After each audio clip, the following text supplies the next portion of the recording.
আসসালামু আলাইকুম। তো মুনতাকাব থেকে আরেকটা সুন্দর হাদিস। এখন আমরা ভাইগুলো না জেনে না শুনে অনেক ভুল করে ফেলি। তো এই হাদিসটা আপনি শুনুন এবং ভালো লাগলে অন্য ভাইদেরকেও শেয়ার করুন।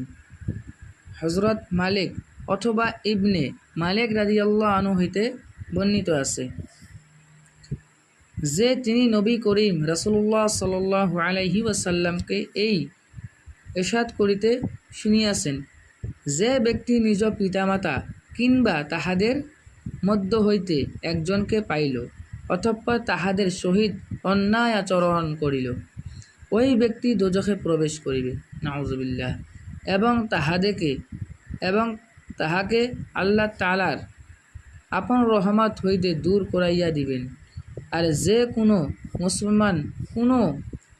মুসলমান গোলামকে আজাদ করিয়া দেয়, ইহা তাহার জন্য দোজখ হইতে ক্ষমা রক্ষা পাওয়ার ওসিলা হইবে।